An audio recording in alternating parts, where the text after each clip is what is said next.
Radio Misionera Cosme y Damián. Una radio que reza con vos.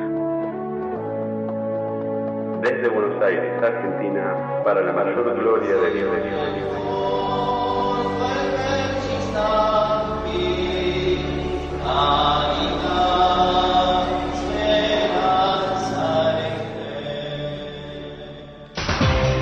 La radio que tú quieres.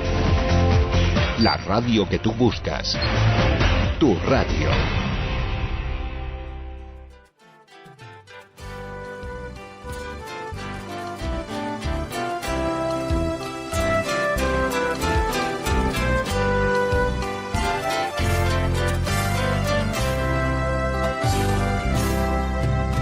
Carretas en caravana acamparon en Luján, cerquita de una cañada, para poder descansar. En una de esas carretas la imagen santa viajó, y en Luján quiso quedarse porque ansí lo pidió Dios. Y en Luján quiso quedarse porque pidió tata Dios. Santa Madre Inmaculada, mi voz te quiere dejar esta zambita plegaria, Virgencita del Luján.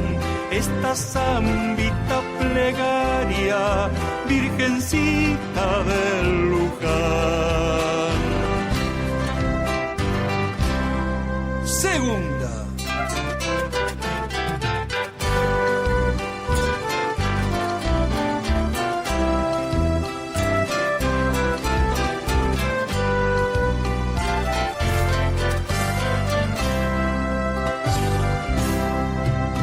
Dicen que esa madrugada ni troperos ni peón hicieron andar los bueyes, porque el peso los venció. Cuando bajaron la imagen, el cielo se iluminó. Los bueyes fueron andando y la Virgen se quedó. Los bueyes fueron andando y la Virgen se quedó. Santa Madre Inmaculada, mi voz te quiere dejar esta zambita plegaria, Virgencita del Luján. Esta zambita plegaria, Virgencita del Luján.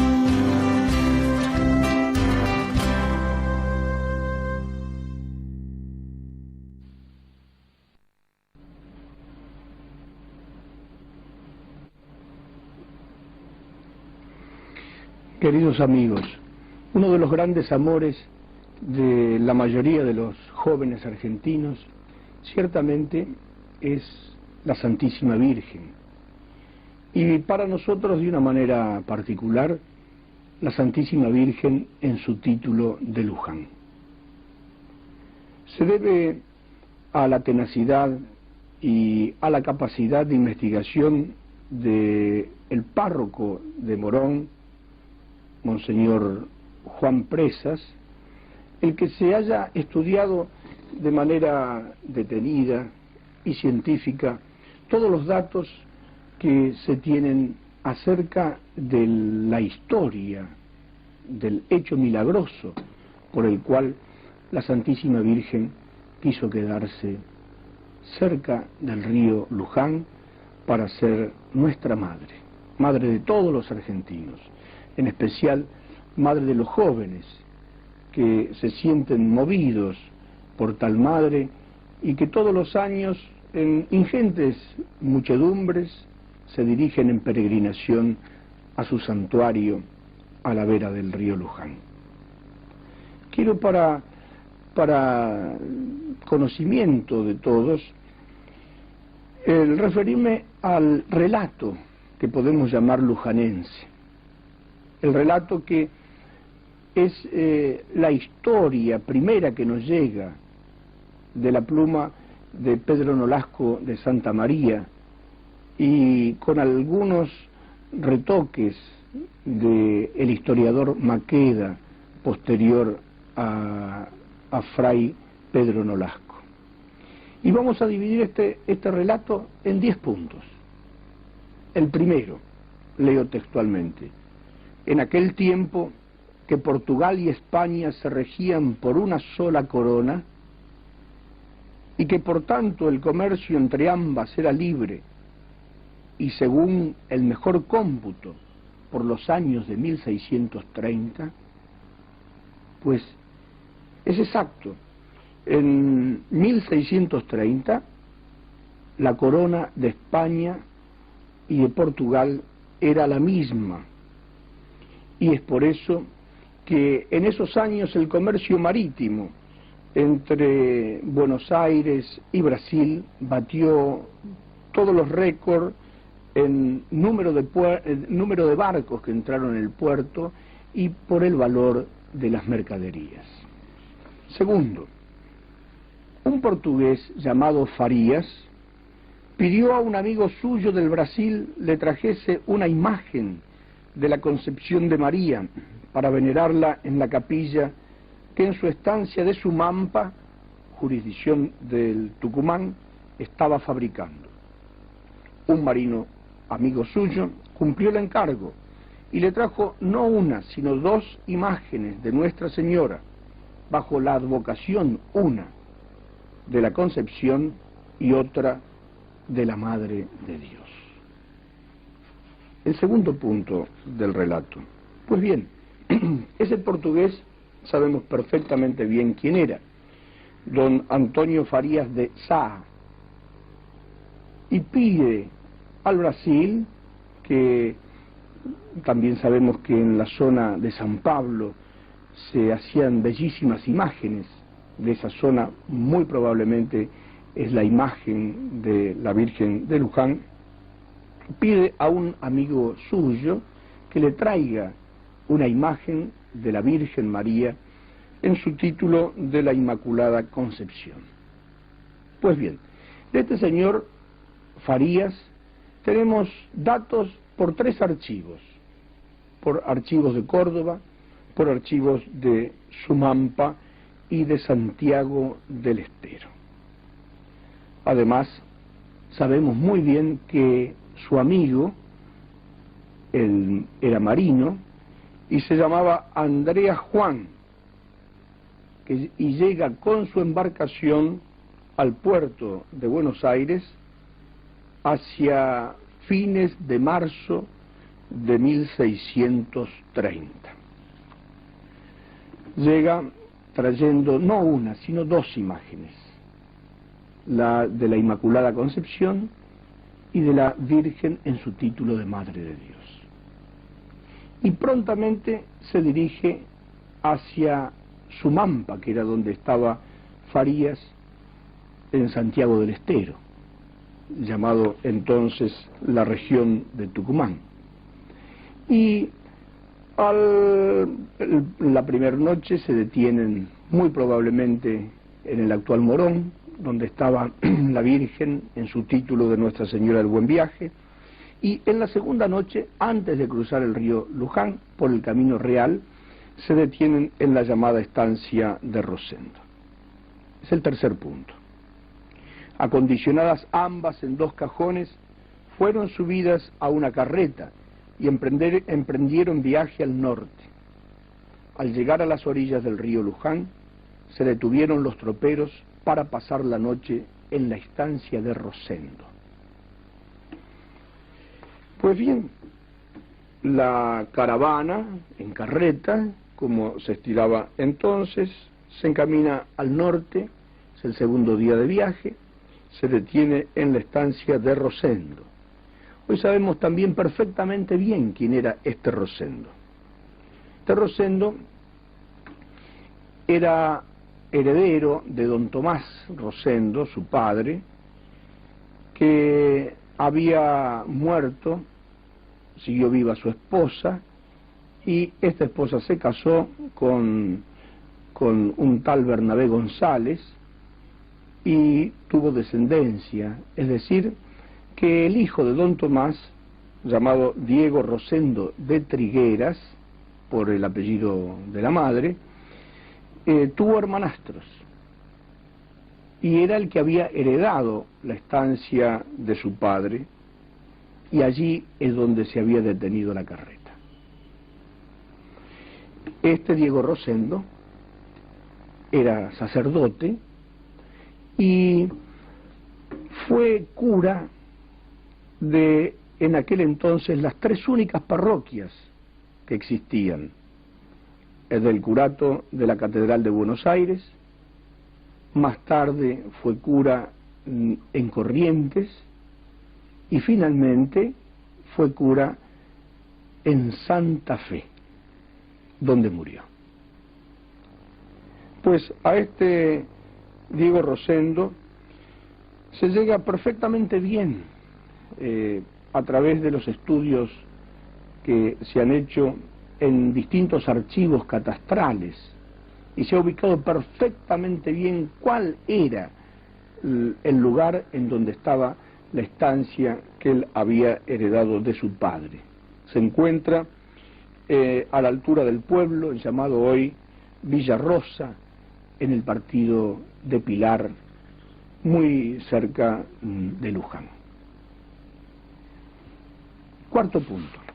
En esas circunstancias, a la mañana siguiente, habiendo descansado los bueyes y los troperos, ungen los bueyes a la carreta, quieren hacer andar la carreta y la carreta no anda. Es el llamado milagro de Luján. A la madrugada siguiente, al intentar proseguir la marcha, los bueyes no pueden mover la carreta. Se quita peso a la carreta, pero en vano. Después de mucha labor, bajan a tierra el cajoncito que contiene las imágenes de la Virgen. Bajan primero la imagen de la Virgen en su título de Madre de Dios. La carreta no se mueve. Alguien dice: troquemos los cajoncitos. Bajan el cajoncito de la Virgen en su título de la Concepción y todo marcha bien. Los troperos entienden que aquello era un aviso del cielo que les decía que tal imagen debía quedarse allí para ser venerada en el lugar. Y así fue. Imaginemos la alegría de esa gente. Son los primeros, los especialistas en bueyes y en carretas. Saben perfectamente bien ellos que los bueyes, después de haber descansado, están dispuestos a hacer su trabajo, y sin embargo no lo hacen, porque el pequeño peso de esa pequeña imagen se los impedía, y por eso gritan ellos: milagro. Y nosotros, a través de los siglos, también decimos milagro, y tenemos, gracias a los estudios de Monseñor Presa, la certeza histórica de que eso ha ocurrido así, porque todos los adjuntos al milagro, absolutísimamente todos, han sido probados y comprobados del punto de vista de la ciencia histórica.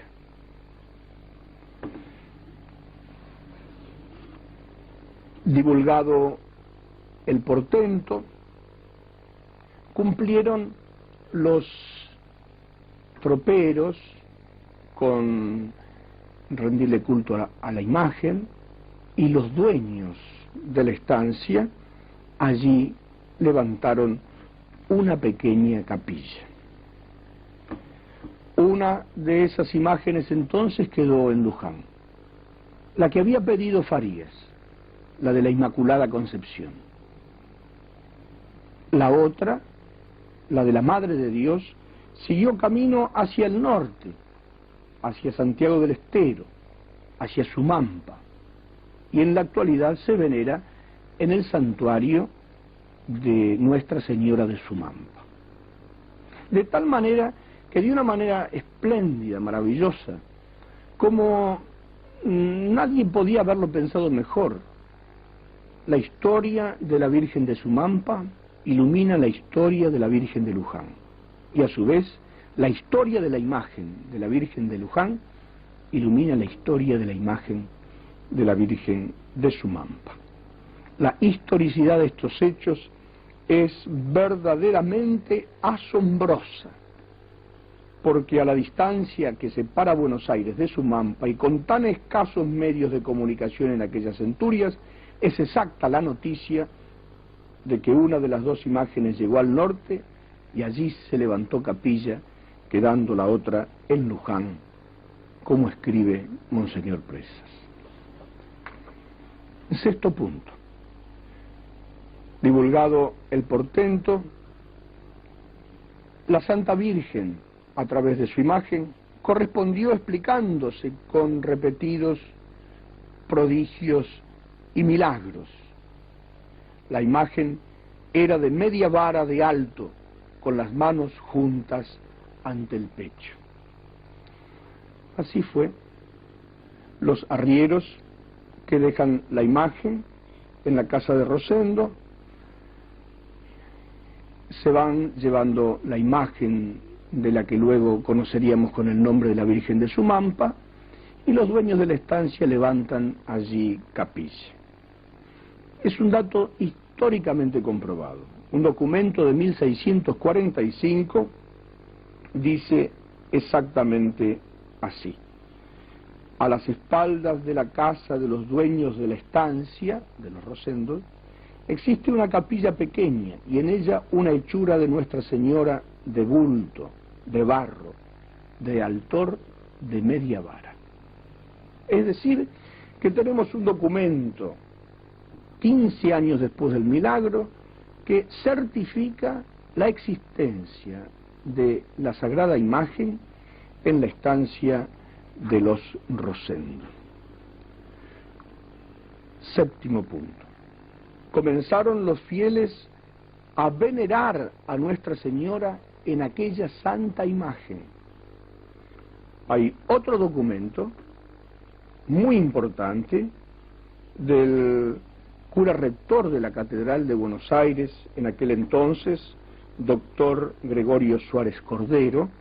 Es un documento del 1671, en el cual justamente él señala de que había ido a peregrinar a Luján, llegándose hasta la capilla levantada en honor de la santa y milagrosa imagen. Octavo punto. Llevada por los arrieros a la casa de Rosendo, los dueños le levantaron un pequeño oratorio y dedicaron a su culto un negro llamado Manuel. Es una historia bellísima. Algunos de nuestros racionalistas negaban la existencia del negro Manuel como si fuese un mito o una leyenda. Pues, sin embargo, el negro Manuel existió. Y tenemos pruebas fehacientes que él fue un esclavo durante más de 40 años de la sagrada imagen de Luján, a quien iluminaba poniendo aceite en sus lámparas, a quien incluso con un cariño del todo particular retaba cuando llegaba por las mañanas y veía que el manto de la Virgen tenía rocío y también abrojos, y le retaba diciéndole que por qué salía a visitar a los ranchos si ella podía hacer milagros quedándose allí. Bien, la paciente labor investigadora de tantos años dio sus frutos. El ingeniero Enrique Fraga García encontró un documento capital de dicho negro. Es el documento por el cual el negro Manuel, que era reclamado por los presuntos herederos, es sin embargo dejado como esclavo de la Virgen, ya que se hizo una colecta popular para poder tener los pobladores de Luján junto a la imagen de Luján. Esto figura en el Archivo General de la Nación, en la sala novena, 4862, tomo 38, folio 264 y siguientes. Se habla explícitamente del negro Manuel. Y sabemos por esta relación que era oriundo de Cabo Verde, de África, y estaba casado con una criolla de nombre Beatriz. Noveno punto.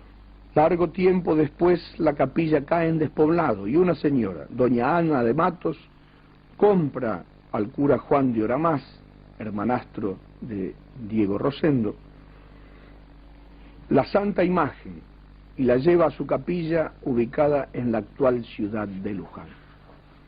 Había caído en despoblado. A Juan de Oramás no le resultaba simpático que los peregrinos fuesen y hubiese problemas con los alambrados, con la hacienda, con las necesidades que tenían de agua y otros menesteres, y entonces acepta que sea llevada la imagen de la Virgen a la estancia de doña Ana de Matos, que es la actual donde está ubicada actualmente la Basílica de Luján. Esta Ana de Matos es capital en la historia de Luján, ya que es ella la que transmite directamente al historiador Pedro Nolasco de Santa María, le transmite exactamente todos los adjuntos de la historia de Luján.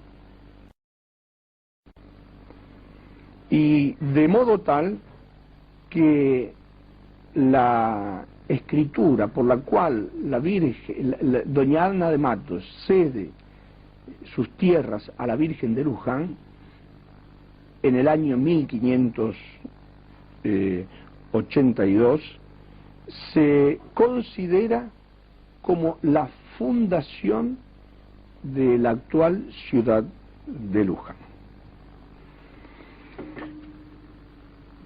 10 y último punto, 10.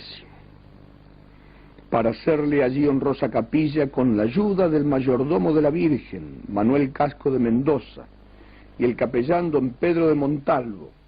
Finalmente, el obispo Antonio Ascona Imberto confirmó la capellanía de Montalvo.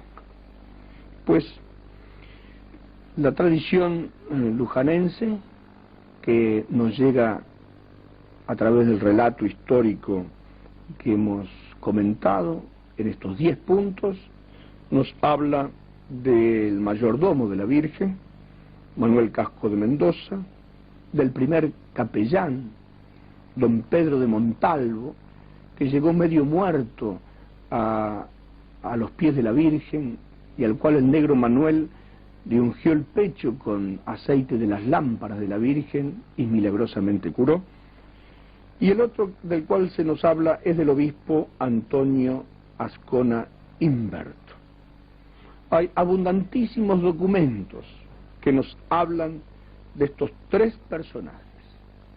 Sabemos cuánto tiempo ejerció su mandato el primero, cuán celoso, desinteresado y mariano fue el apostolado del licenciado Montalvo, y también la capellanía que el obispo de Buenos Aires confiriera al celoso devoto de María Santísima. Y aquí, entonces, el relato de lo que sucedió en aquel bendito día de marzo de 1630 y lo que sucedió posteriormente al ser llevada la imagen de la estancia de Rosendo a su actual lugar en la estancia que era de doña Ana de Matos. Qué hermoso el poder considerar estas cosas, el poder saber, como lo sabemos ahora, gracias a los estudiosos, que la Santísima Virgen en su imagen quiso quedarse junto con nosotros a la vera del río Luján para ser nuestra madre, para ser madre de todos los argentinos, para que nosotros, a pesar de las dificultades y los momentos difíciles, nunca, jamás desesperemos, ya que tenemos en el cielo y junto a nosotros tan buena madre. Por eso debemos amarla mucho.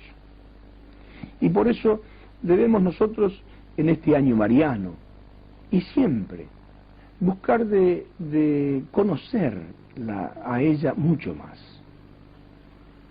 Buscar de rezar su Santo Rosario todos los días. Buscar de tener una sagrada imagen e iluminarla en nuestras casas. Invocarla a menudo. Peregrinar a Luján. Tratar de conocer y comprender toda la teología riquísima, la teología mariana. Hacernos sus esclavos, como el esclavo Manuel, consagrándonos a ella, como el Papa nos enseña en la materna esclavitud de amor, tal como la profundizara ese gran devoto de María que fue San Luis María Griñón de Montfort. Es tiempo de leer el Tratado de la Verdadera Devoción, es tiempo de leer las glorias de María, es tiempo de conocer los escritos de los santos padres sobre la Santísima Virgen, es tiempo de leer esa hermosísima encíclica que con ocasión del año mariano su santidad el Papa Juan Pablo II nos regalara, la Redemptoris Mater. Y debemos aprender también a amarla y amarla más a la Virgen Gaucha. Amarla a ella por lo que ella es, por lo que ella representa. Porque en todos los momentos de dificultad, los padres de la patria, los grandes héroes, por ejemplo Belgrano y San Martín, fueron a postrarse a sus pies. Porque a sus pies fueron a postrarse los que después serían futuros papas, como Mastei Ferretti, que fue nada menos que el papa que gobernó la Iglesia durante más años en todos los tiempos, con el título de Pío IX. Se ha introducido la causa de beatificación, como lo hiciera el cardenal Pacelli cuando el Congreso Eucarístico del 34. Luego llegó al solio pontificio con el nombre de Pío XII. Y en la actualidad, nada menos que Pedro, en la figura de Juan Pablo II, llegó al santuario de Luján, se puso a los pies de la Virgen y le regaló la rosa de oro. Admiremos a la Virgen, honrémosla, amémosla, y de manera particular en su bellísima imagen. En la descripción del gran devoto de la Virgen, el padre Jorge María Salver, la imagen de Nuestra Señora de Luján es pequeña en altura, mide unas 17 pulgadas, por estar vestida nuestra santa imagen con ricas vestiduras independientes de la misma talla. En la actualidad solo se registran en ella sus manos, cuello y rostro, cuyas facciones son menudas, pero bien proporcionadas. El rostro es óvalo, el semblante modesto, grave y al mismo tiempo dulcemente risueño, conciliando a la vez benevolencia con su irresistible atractivo y respeto con su majestad de reina y gran señora. La frente es espaciosa, los ojos grandes, claros y azules, las cejas negras y arqueadas, la nariz algo aguileña, la boca pequeña y recogida, los labios iguales y encarnados cual rosa, las mejillas son rosadas y las demás facciones, como ya lo tenemos dicho, bien proporcionadas. Mira un tanto hacia la derecha. El color del rostro, aunque muy agraciado, es un tanto amorenado, en lo cual se asemeja igualmente a muchos otros simulacros de los más célebres de la cristiandad, aunque no parece nuestra santa imagen de Luján haber alcanzado este color sino con su mucha antigüedad. Tiene sus manos delicadas, asimismo bien formadas, juntas y arrimadas al pecho, en ademán o movimiento de quien humildemente ora. Y fue el padre Salver el mismo que quiso adornar la imagen de la Virgen con la llamada rayera, esa suerte de rayos de sol que parten como desde atrás de la Virgen, para distinguirla de otras imágenes de la Virgen. En esa misma rayera escribió: es la Virgen de Luján la primera fundadora de esta villa. Y a los pies colocó la luna, en la cual están los 3 escudos de los países de los cuales había sido declarada patrona: Uruguay, Paraguay y Argentina. Y también colocó por detrás de su cabeza una aureola con 12 estrellas, ya que la Inmaculada es aquella que venció a Satanás, la que aplastó la cabeza de la serpiente infernal, y es esa mujer de la cual nos habla el Apocalipsis, revestida de sol, con la luna bajo sus pies y con una corona de 12 estrellas sobre su cabeza. Pero además tiene sobre sus sienes una corona preciosa, que hiciera hacer en París el padre Salver, que fue bendecida por el Papa León XIII, colocada sobre las sienes de la Virgen por el arzobispo Añeiros de Buenos Aires, el 8 de mayo de 1887, hace poquito más de 100 años. Pues esta imagen de Nuestra Señora de Luján es la primer imagen que recibió la coronación pontificia en todo nuestro continente. Para terminar, en la descripción de esta sagrada imagen podemos hablar de la peana o pedestal de bronce que le hizo colocar el padre Salver para darle más realce, y que lleva escrito Nuestra Señora de Luján en su base. Hermosa la Virgen de Luján, hermosísima. Es nuestra madre. Quiso quedarse con nosotros. Busquémosla. Nunca dejemos de buscarla. Y busquémosla de tal manera que la encontremos, para que aprendamos a amarla y amarla cada vez más.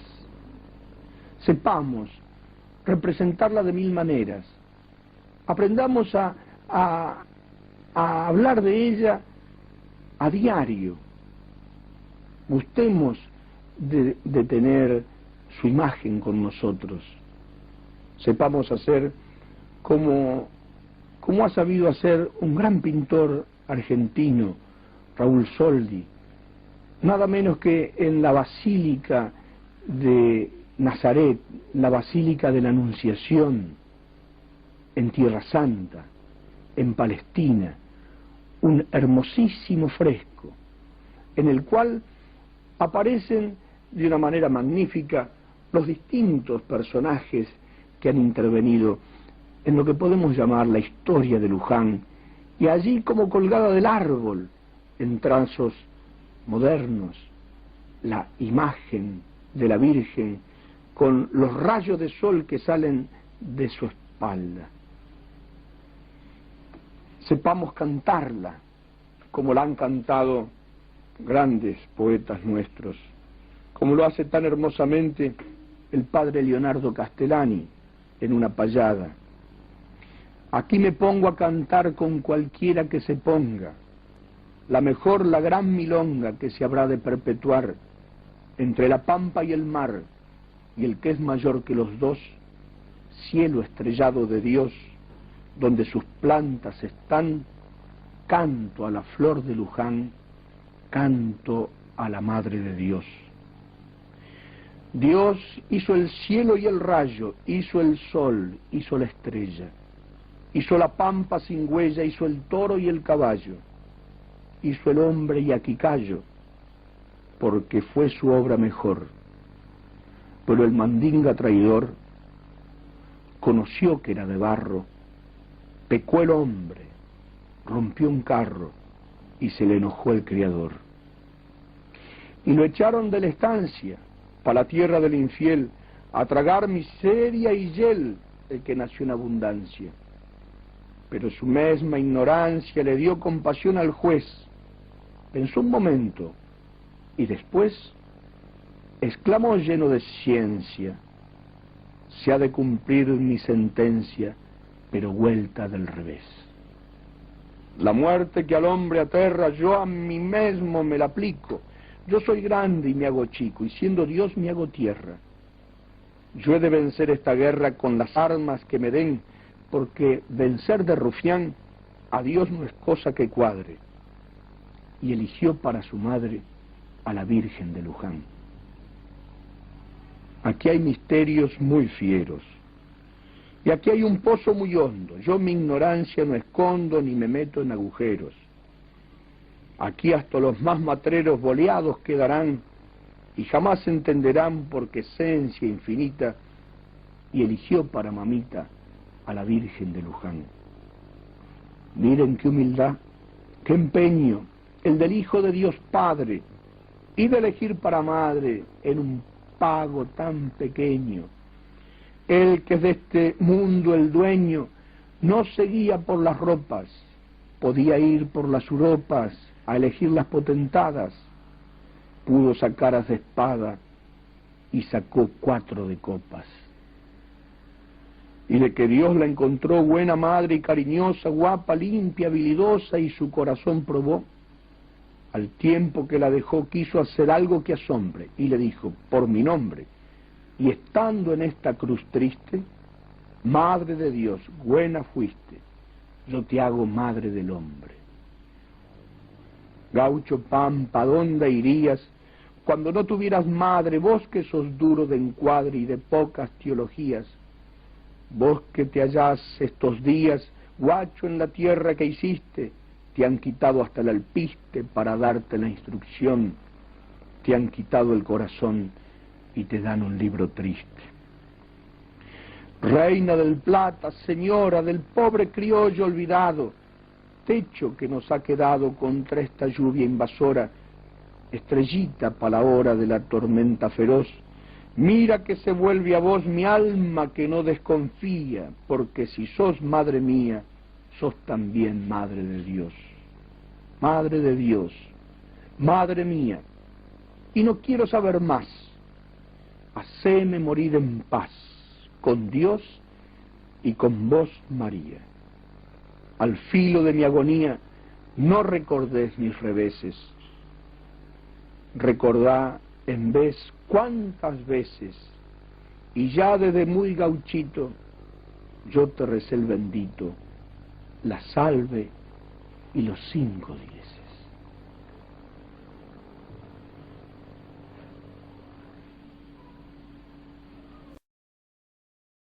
El negrito Manuel fue su primer esclavo, Vio a la Virgen y después se quedó a su lado. ¿Dónde está la Virgen? Está su negro esclavo. ¿Dónde está la Virgen? Está su negro esclavo.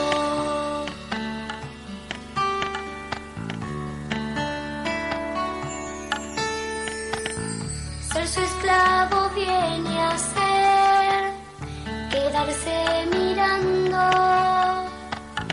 en sus ojos para ver lo que ella está pensando. ¿Dónde está la Virgen? Está su negro esclavo. ¿Dónde está la Virgen? Está su negro esclavo.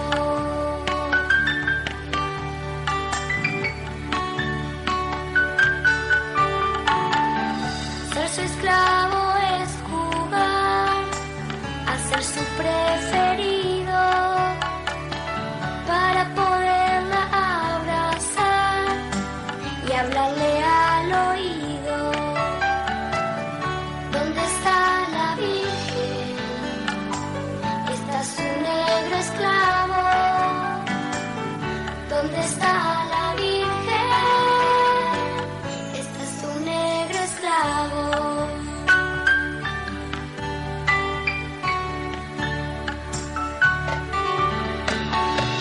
Más fácil siempre fue para los que no son nada, pues por ellos se quedó aquí la Inmaculada. ¿Dónde está la Virgen? Está su negro esclavo. ¿Dónde está la Virgen? Está su negro esclavo.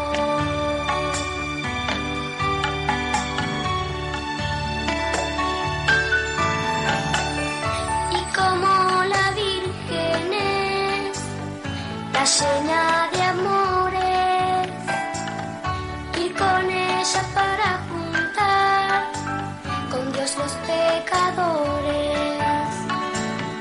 ¿Dónde está la Virgen? Está su negro esclavo. ¿Dónde está la Virgen? Está su negro esclavo.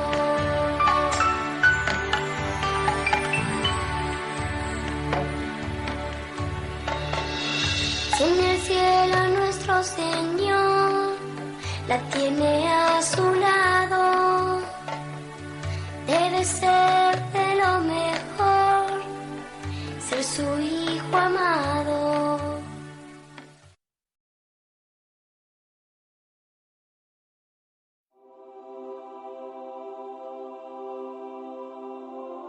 Plegaria a Nuestra Señora de Luján. Virgen de Luján, hermosa, la del manto azul turquí, vengo delante de ti por ver tu cara preciosa. Eres la más bella rosa del argentino vergel. Eres la gloria de aquel que formó las cosas bellas y dio luz a las estrellas que lucen delante de él. Virgencita, Virgencita, amor de mi corazón, vengo aquí con mi aflicción y mi oculta y grave cuita, Virgen morena y chiquita, calma mi agudo penar y no me iré de tu altar sin tu celeste consuelo, pues eres flor de este suelo y estrella blanca del mar. El negro Manuel decía que la capilla dejando te ibas sola caminando por toda la cercanía. tu manto azul traía prendido muchos abrojos. No te ha de causar enojos que te cuenten mi dolor, si están hablando de amor las pupilas de tus ojos. Me está punzando una pena y yo te la traigo aquí, que fuera de mí sin ti, virgen chiquita y morena. Eres tan santa y tan buena, tan cerca de Dios estás, que mi angustia entenderás, y mi orfandad y mi duelo, que a ti solita revelo, a ti solita no más. Bien se ve que eres, Señora, la flor de Jerusalén, pues tu mirada hace bien y el corazón enamora. Tu piedad santa endulzora toda mi negra amargura. Yo te juro, Virgen pura, pagarte con devoción, como agradece el león a la mano que lo cura.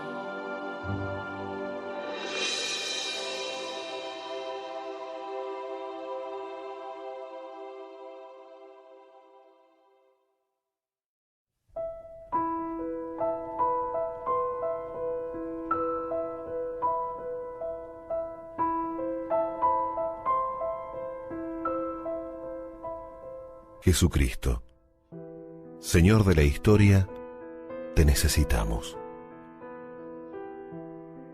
Nos sentimos heridos y agobiados. Precisamos tu alivio y fortaleza. Queremos ser nación.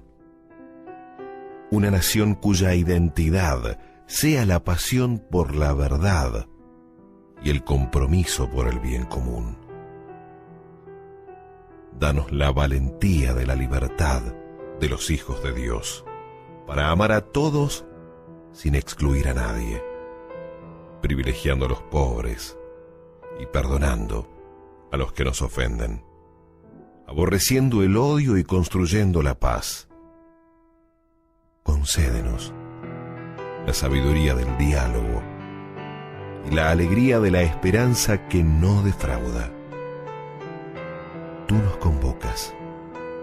Aquí estamos, Señor, cercanos a María que desde Luján nos dice: Argentina, canta y camina. Jesucristo, Señor de la historia, te necesitamos. Amén.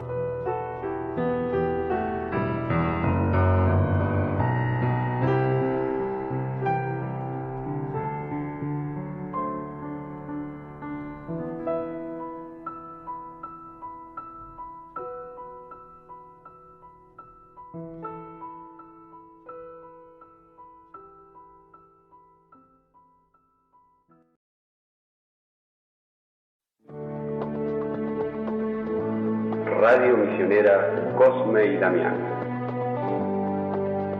Una radio que reza con vos. Desde Buenos Aires, Argentina, para la mayor gloria de Dios.